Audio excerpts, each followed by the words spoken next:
شريك في محاسنه وجوهر الحسن في غير منقسم. ثم بلا أبي بكر وعمر وعن علي وعن عثمان ذي الكرم. مولاي صل وسلم دائما سرمدا على حبيبك خير الخلق كلهم. اللهم صل على سيدنا وحبيبنا ومولانا محمد وبارك وسلم صلاة وسلاما عليك يا سيدي یا حبیبی یا رسول اللہ. اللہ کی حمد و ثنا نبی محترم نبی معظم باعث تخلیق ارض و سما صلی اللہ علیہ وآلہ وصحبہ مبارک وسلم کی بارگاہ مقدسہ انتہائی محبت و عقیدت کے ساتھ و سلام پیش کرنے کے بعد تمام تعلیم اللہ وحدہ لا شریک کے لیے ہے. ذی الحجہ کا یہ مبارک اور حرمت والا مہینہ ہمارے درمیان موجود ہے. عبادات، طاعات اور حسنات اور نیکیوں کے حوالے سے اسلامی ایام کے اندر انتہائی بزرگ اور افضل اور برتر مہینہ ہے، اور اس کا سب سے بڑا اعزاز یہ ہے کہ یہ اشہر حج میں سے ہے، اور اشہر حج جو ہیں وہ 2 مہینہ 10 دن، یعنی ذیقعد کا پورا مہینہ، شوال کا پورا مہینہ، ذیقعد کا پورا مہینہ اور ذی الحج کی 10 دن، جو یوم عرفہ کے بعد ایک دن منا کی قربانی کا ہوتا ہے. اسے اشہر حج کہا جاتا ہے، حج کے مہینے.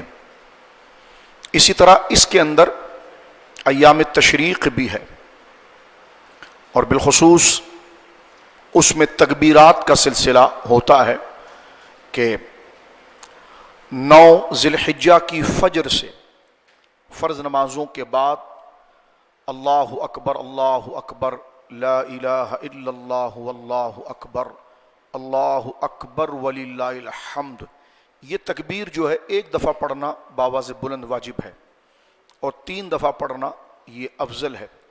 اور یہ 9 کو بھی پڑھی جاتی ہے 5 نمازوں میں فرضوں کے بعد، 10 کو بھی پڑھی جائے گی 5 نمازوں میں فرض کے بعد، 11 کو بھی پڑھی جائے گی 5 نمازوں میں فرض کے بعد، 12 کو بھی پڑھی جائے گی، اور 13 کے عصر کو یہ تکبیر موقوف ہوتی ہے. یعنی یہ انتہائی بزرگ اور برتر اور افضل دن ہے. اس کی بڑی فضیلت قرآن و سنت کے اندر مذکور ہوئی. اس کے ساتھ جہاں پر ہم نے تکبیر تشریق جس کو ہم کہتے ہیں کہ 9 ذی الحجہ کی فجر کے بعد سے لے کر 13 کی عصر تک یہ تکبیر کا سلسلہ ہوتا ہے، جس میں 1 دفعہ پڑھنا واجب ہے اور 3 دفعہ پڑھنا افضل ہے. باواز بلند اس کو پڑھا جاتا ہے. اس سے اس دن کی حرمت، قدر، ہیبت اور اس کا رعب جو ہے کہ وہ واضح ہوتا ہے. یہاں تک یہ تکبیرات باواز بلند جو ہے وہ رمضان شریف تک کے دنوں کے اندر نہیں پڑھی جاتی، صرف ذی الحجہ کے اندر، کیونکہ قربانی، ایثار، فدائیت اور اس بات کا اعلان ہوتا ہے کہ میں نے صرف جانور کو ذبح نہیں کیا، جانور تو صرف محض ایک علامت ہے، دراصل میں نے اپنے اندر اٹھنے والی ہر اس فکر کو میں نے ذبح کر دیا جو اللہ کے مقابلے پر آتی ہے، چاہے وہ تکبر ہو، وہ نفسانیت ہو، وہ انانیت ہو، وہ عبادت کے اندر سستی کا منفی جذبہ ہو، یا اللہ رب العالمین جل وعلا کی شریعت اور اس کے قانون سے معاذ اللہ بغاوت، سرکشی یا انکار کا وہ شیطنت اور وہ شیطانی جذبہ میرے اندر ہو. تو یہ جانور جو ہم ذبح کرتے ہیں یہ ایک علامت ہے، محض ایک سمبل ہے، ایک جذبے کے پیچھے، اس کے پیچھے ایک جذبہ ہے، اس کے پیچھے ایک فکر ہے، اور اس فکر کو ہم ایک تعبیر دیتے ہیں جو شریعت مطہرہ نے خود فرمایا قرآن میں، وہ فدیناہ بذبح عظیم، ایک گویا کہ ذبح کے ذریعے، ایک جانور کے ذریعے، جس میں جو قربانی کے جو جانور ہیں ترتیب کے ساتھ، اس کے ذریعے، یعنی گائے کے ذریعے، اس میں بھینس بھی شامل ہو گئی، بکری ہے تو اس میں بکرا بھی شامل ہو گیا، بھیڑ بھی شامل ہو گیا، اونٹ بھی آ گیا.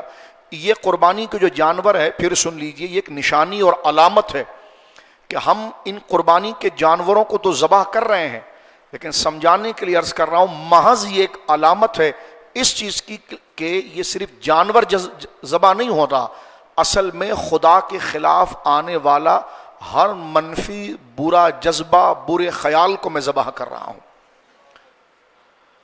تو قربانی کے پیچھے یہ ایک روح ہے جس کو ہم قربانی کرتے وقت اس بات کو اگر کوئی ذہن میں نہ رکھے تو اس نے قربانی کی روح کو نہیں پایا، اور صرف مقصد اس کا گویا کہ ایک جانور لانا اور خرید کر دینا ہوا فقہی اعتبار سے. کیونکہ بعض لوگوں کو جو زیادہ ہمارے محب ہوتے ہیں اور زینت الفقہا بنتے ہیں تو اس قسم کی وہ نکتہ چینی خواہاں، تو ہم ان سے کہنا چاہتے ہیں خشک نہ بنو. یہ فقہی اعتبار سے اس کی تکمیل ہوتی ہے، یہ کمال پر نہیں پہنچتا. جیسے لا صلاۃ الا بفاتحۃ الکتاب، لا جو وہ کمال کے لیے، کیونکہ عبادت کا ایک ظاہری شکل میں قبول ہونا ہے اور ایک اس کی روح کے ساتھ قبول ہونا ہے. اسی لیے شریعت مطہرہ نے بیان کیا کہ شریعت مطہرہ کے جو احکام ہیں اس کی دو رخ ہوتے ہیں، ایک ظاہری تقاضا، ایک باطنی تقاضا. جس طرح نیت شرط ہے، یہ تو ایک جگہ عبادت کے لیے نیت کو شرط قرار دیا گیا، لیکن بعض جگہ نیت کو شرط تو نہیں قرار دیا گیا لیکن معنن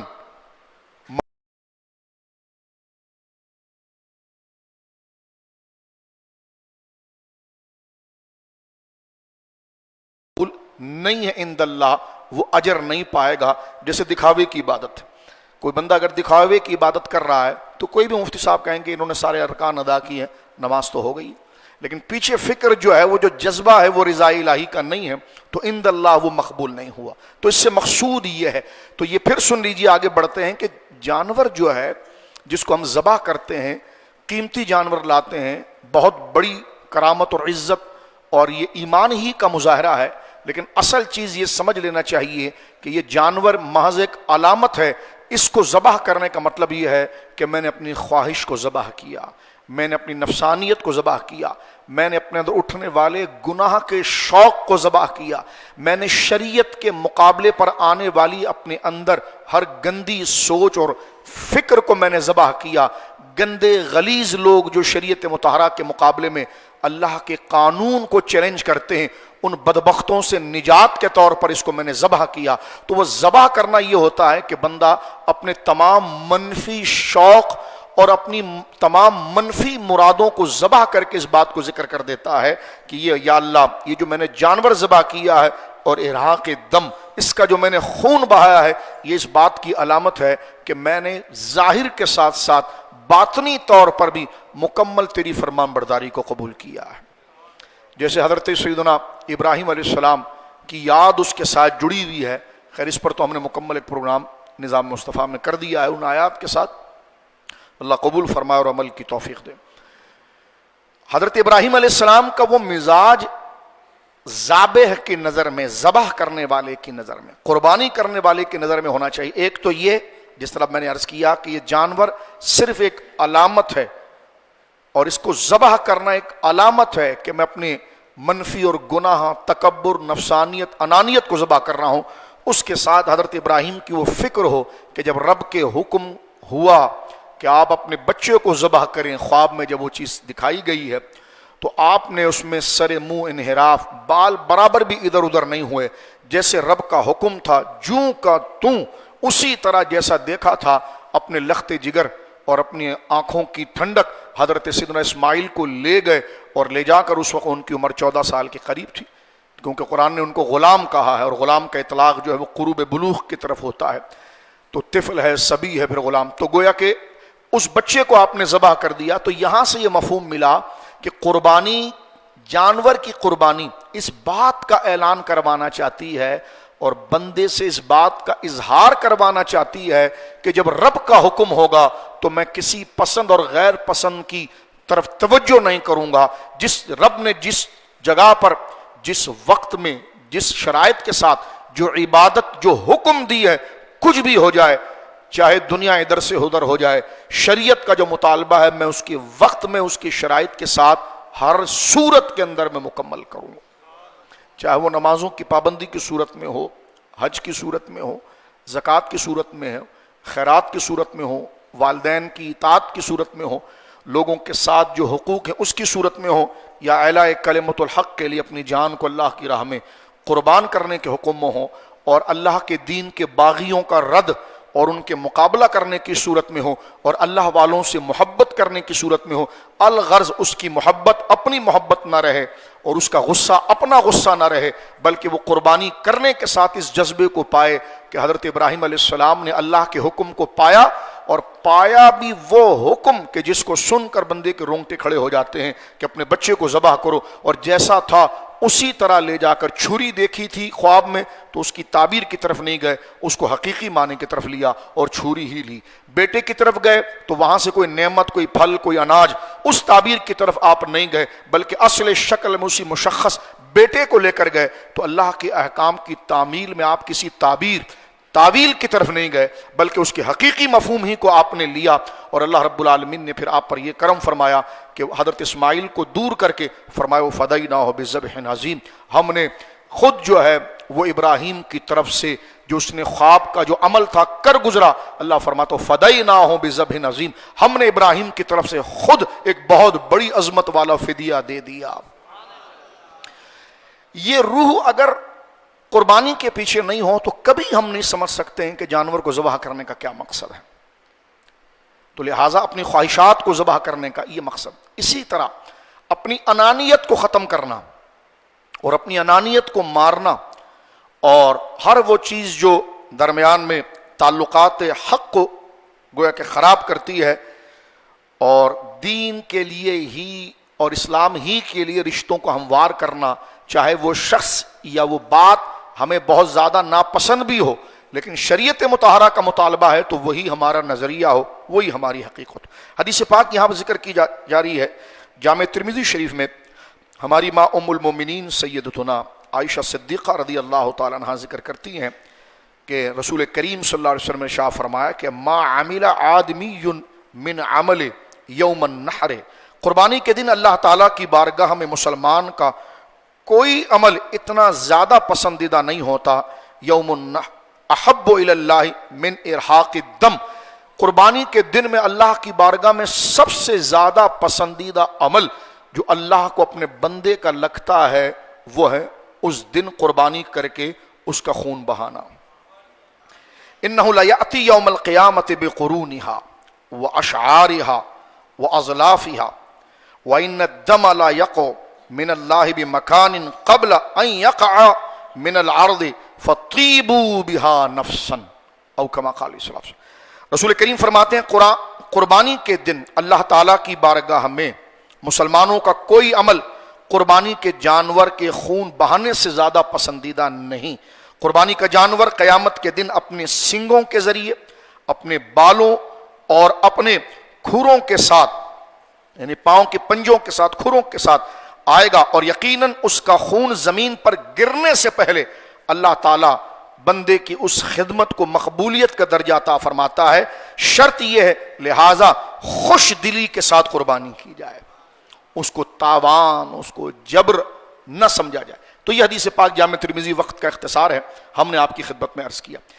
اب اس موضوع کے حوالے سے میں دوسری چیز ایک ذکر کرنا چاہتا ہوں۔ دیکھیے حضرت انس بن مالک اور دیگر صحابہ کرام رضوان اللہ اجمعین سے یہ بات مروی ہے، وہ ذکر کرتے ہیں کہ جب حضور علیہ الصلوۃ والسلام نے ہجرت فرمائی اور 10 سال حضور علیہ الصلوۃ والسلام مدینہ منورہ میں رہے، تو علاوہ اپنے حجۃ الوداع کے سرکار علیہ الصلوۃ والسلام نے اس دن یعنی 10 ذی الحجہ کو، 9 یوم عرفہ ہے اور 10 ذی الحجہ جو ہے، اس دن حضور علیہ الصلوۃ والسلام نے سنت ابراہیمی یعنی قربانی کی ہے، کیونکہ جس سال حضور علیہ الصلوۃ والسلام نے پردہ فرمایا اور رفیق اعلیٰ کا سفر کیا، اس سال تو حضور علیہ الصلوۃ والسلام حج پر تشریف لے گئے تھے، اور آپ نے 100 اونٹوں کو نحر کیا، اور 100 اونٹوں میں ابو داؤد شریف کی حدیث ہے کہ حضور علیہ الصلوۃ والسلام نے 63 اونٹ 63 اونٹ حضور نے اپنے ہاتھ سے نحر کیے، اور بقیہ جو رہ گئے تو سرکار مولا کائنات علی شیر خدا رضی اللہ تعالیٰ عنہ کو حضور علیہ الصلوۃ والسلام نے نحر کرنے کے لیے دیا،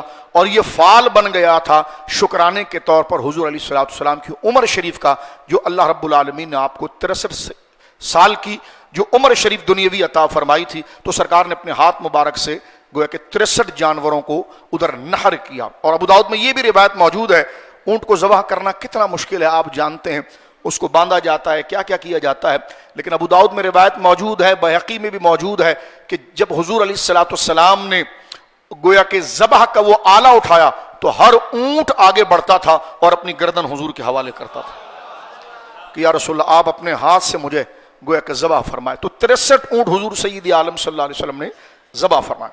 یہاں پر ایک کانسیپٹ اور بھی ہے. بعض لوگ کیونکہ ظاہر سی بات ہے جدیدیت اور جہاں ترقی آتی ہے، سمندر جب جوش میں آتا ہے تو وہ جواہرات بھی کنارے پر پھینکتا ہے تو کچرا بھی بہت پھینک دیتا ہے. تو جہاں آج علمی ریسورسز آسان ہو گئی ہے کہ ہر بندہ تحقیق کر لیتا ہے، وہاں بلائیں اور آفت بھی بہت آئی ہیں. نئے نئے اسکالرز اپنی طرف سے اتوار کو پڑھیے مفتی صاحب بن جائیے، عالم بن جائیے، انہوں نے کہا جی ترجمہ پڑھ لیجیے اب بن جائیے. اس طرح کی ایک وبا نے بھی ہمیں بڑے سختی کے ساتھ گھیرا ہوا ہے. اکابر پر تنقید ہے، ان کی کتابوں پر تبرہ ہے. ایک ایسا منفی ذہن بھی سامنے آتا ہے اور قوموں کو آگے گویا کہ اس میں اس طرح کی ایک فکر یہ بھی ہے کہ جناب قربانی تو حاجی کے اوپر ہے، آپ کیوں کرتے ہیں؟ کہا جاتا ہے جناب آپ دیکھیے قرآن کے اندر موجود ہے اور سورہ حج کے اندر موجود ہے قربانی سے متعلق. قربانی تو حاجی کرے گا مینا کے اندر، آپ قربانی اپنے علاقوں میں کر کے مال کو کیوں ضائع کرتے ہیں؟ تو ہم نے کہا دیکھیں سوال جھوٹ جب بندہ بولتا ہے تو بڑے اٹریکشن اس کے اندر ہوتی ہے اور سچ کے لیے پھر ماحول ہوتا ہے. اور بندے اگر اے سی کی ٹھنڈی ہوا میں سو رہے ہوں تو پھر ایک اور زحمت ہوتی ہے کہ بندہ کس طرح اپنی قوم کو اویئر کرے. تو ایک بات سمجھ لیجئے کہ جو حاجی قربانی کرتا ہے مینا کے اندر وہ ایک الگ ہے، اور جو ہم غیر حاجی آفاقی جو حج نہیں کرنے گئے اور باہر ہیں وہ قربانی کرتے ہیں، دونوں کا کانسیپٹ الگ ہے. وہ ہے ہدی اور یہ ہے سنت ابراہیمی. ان دونوں کے نام الگ ہے.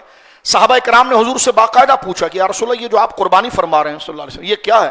تو سرکار علیہ الصلوۃ والسلام نے فرمایا کہ یہ ہمارے باپ ابراہیم کی سنت ہے.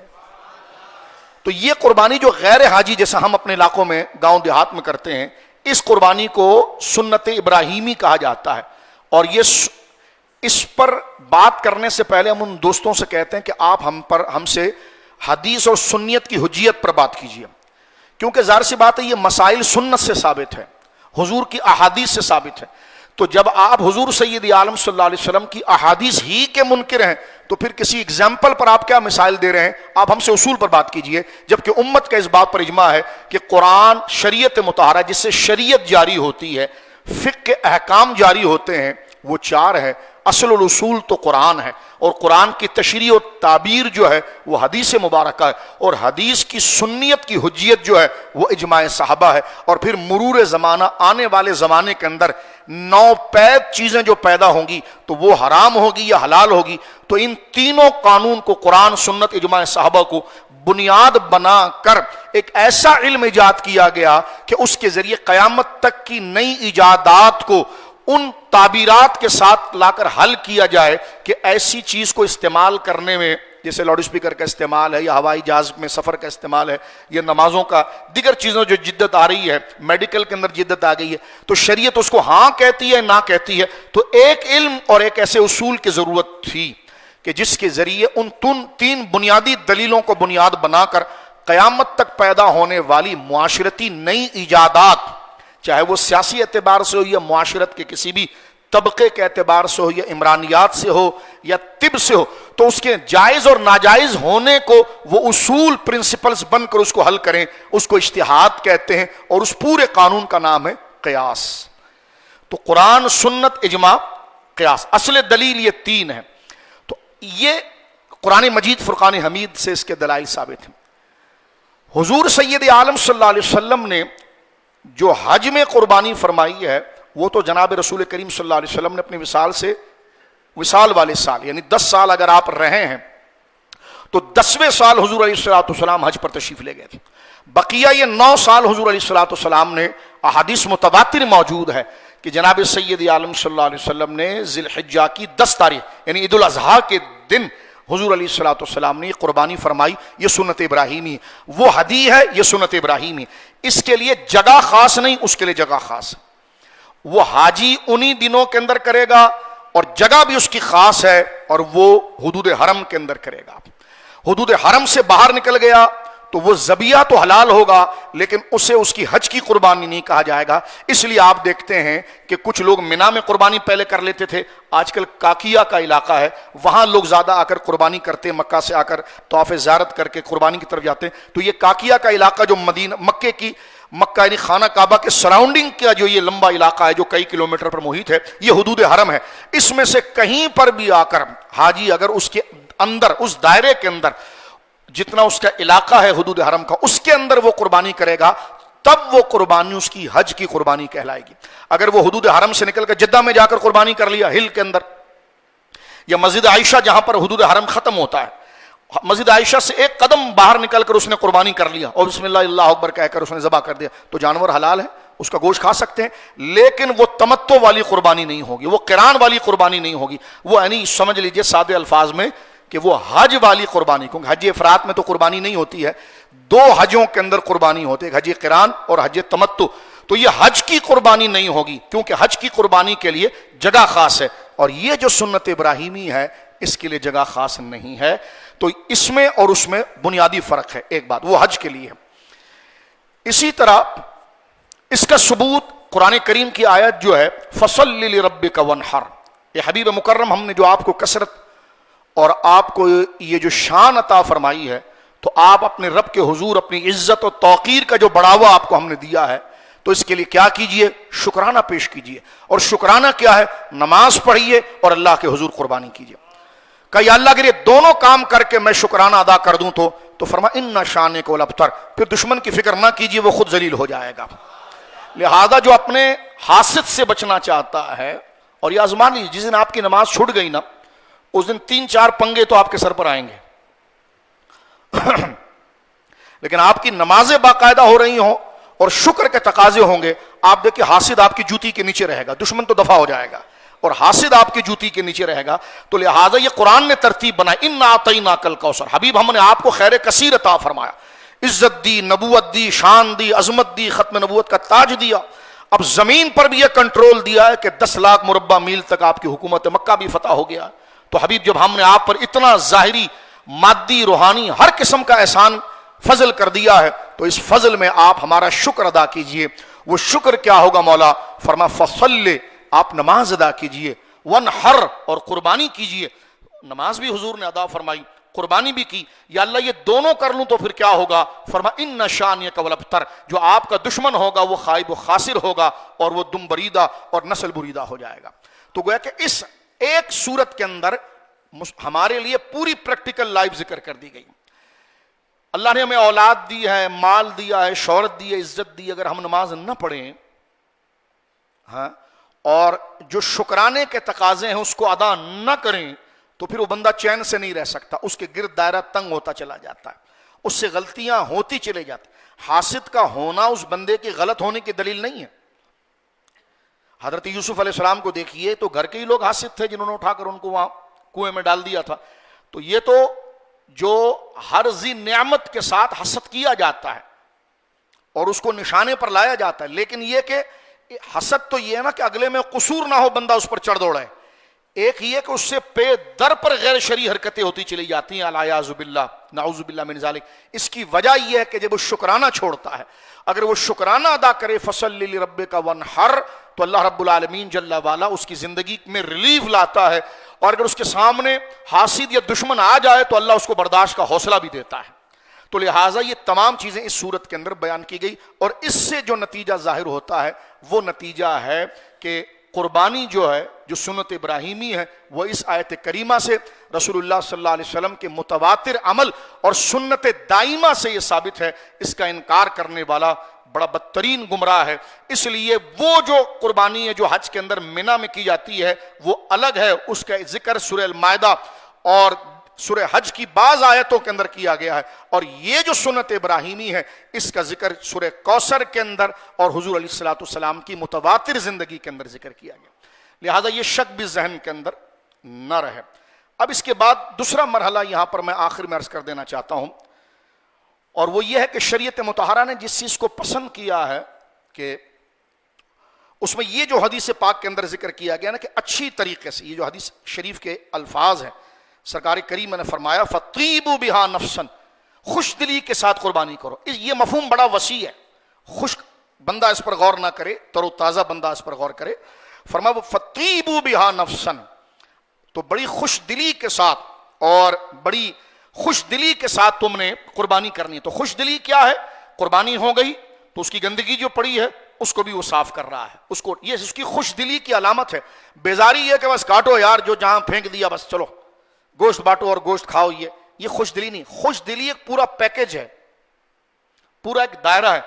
خوشی خوشی سے جانا, جانور کو دیکھنا, اس کے عیب کو ٹٹولنا کہ وہ عیب سے پاک ہو, وہ دکھنے میں بڑا خوبصورت ہو اور وہ قیمتی ہو, اس کو لانا, اس کا خیال رکھنا. لیکن لانے اور خیال میں یہ نہیں ہے کہ جناب ساری گلی ڈسٹرب ہو رہی ہو, راستہ ڈسٹرب ہو رہا ہو, اور یہ بھی نہیں ہے کہ ذبح کر دینے کے بعد بس کھال بھی وہیں پڑی تو خون بھی وہیں پڑی تو اس کا فضلہ بھی وہیں پڑا ہوا ہے اور حضرت جا کر گھر کے اندر سو گئے.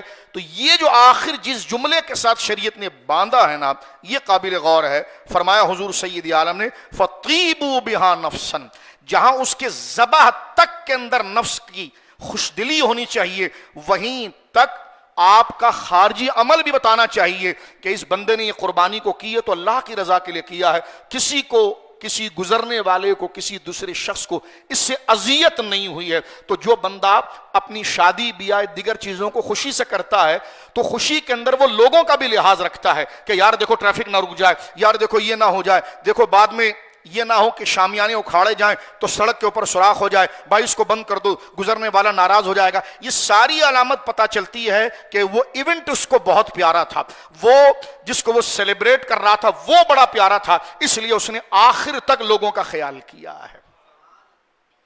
یہ جو الفاظ ہے حدیث مبارکہ کے, ہم نے کلپ میں ایک بات کی کہ قربانی کا ثواب نہیں ملے گا تو بعض لوگ اچھل پڑے, یہ کہاں لکھا ہوا ہے؟ میں نے کہا آپ ذرا غور کیجئے, ابھی آپ دورے سے فارغ ہوئے ہیں, تھوڑی اور محنت فرما لیں.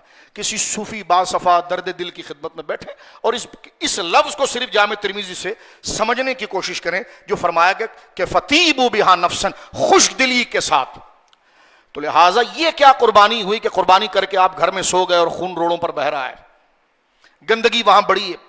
گورنمنٹ کی گاڑی آئے گی, گورنمنٹ کے جیسے میئر آتے ہیں ویسی گاڑیاں ہی آئیں گی, اللہ کی پناہ ہے.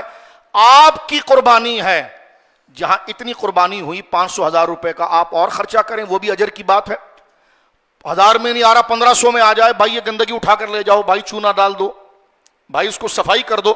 یہ ہے وہ روح ہے قربانی جس کے بعد بندہ اللہ کے حضور شکر کرے کہ مولا تو نے مجھے ادائیگی کا شرف دیا کہ میں نے بڑے شوق سے لایا بھی, اور میری اس قربانی سے نہ میرے پڑوسی کو تنگی ہوئی نہ راستے سے گزرنے والے کو تنگی ہوئی. حدیث پاک کے اندر موجود ہے یہ جو راستے بند کر دیے جاتے ہیں. پہلی بات تو یہ ہے کہ بدقسمتی ہمارے شہر کی, ہمارے ایک بزرگ جو اس صوبے کے وہ تو کہتے ہیں میرا جی چاہے تو میں پورے پاکستان کو کراچی بناؤں, اللہ کرے ایسا نہ ہو. نہ ایسا نہ ہو. یہ جو کراچی والے رہ رہے ہیں ان کو پتا ہے کہ کراچی میں کیا ہے, ٹھیک ہے, نہ کوئی میدان ہے, نہ کوئی چوراہا ہے, نہ کوئی ڈھنگ کے پارک ہیں, نہ بیٹھنے کی چیز ہے, نہ گزرگاہ ہے. اللہ رب العالمین ہم پر فضل فرمائے, شہر ہمارا کسی جنت سے کم نہیں ہے, صبح ہمارا کسی جنت سے کم نہیں ہے. لیکن کلکم راعٍ وکلکم مسئول عن رعیتہ, ہر شخص کو اس کے ماتحت کے نام سے پوچھا جائے گا. ایک بات. دوسری بات یہ ہے کہ دیکھیے, ایک تو ہمارے پاس مانا کہ گراؤنڈ نہیں ہے, ذبح کرنے کی جگہیں نہیں ہے. اس عذر کو یقیناً قبول کیا جائے گا. گلیوں میں جانور باندھیں گے, لوگوں کے پاس اتنے وسائل نہیں کہ چھت پر چڑھائیں, ایسے بھی گھر نہیں ہے, فلیٹس میں رہتے ہیں. لیکن جو اس کا دائرہ ہے ادھر ہی محدود رکھیے, پوری گلی کو کور کر لینا, ٹھیک ہے. اور میں نے دیکھا ہے اس میں اچھائی کی بات ہم بھی یہی کریں گے. پہلی بات تو کہ شہر میں جگہ ہی نہیں ہے تو گلیوں میں ہی باندھیں گے, اور کہاں باندھیں گے. تو میں نے یہ دیکھا ہے کہ باقاعدہ انہوں نے فصیلیں اور باؤنڈریاں بندائی ہیں تاکہ وہ مٹی بہہ کر ادھر نہ چلی جائے. یہ بھی احتیاط کیا ہے ماشاءاللہ, ایسے درد دل لوگ.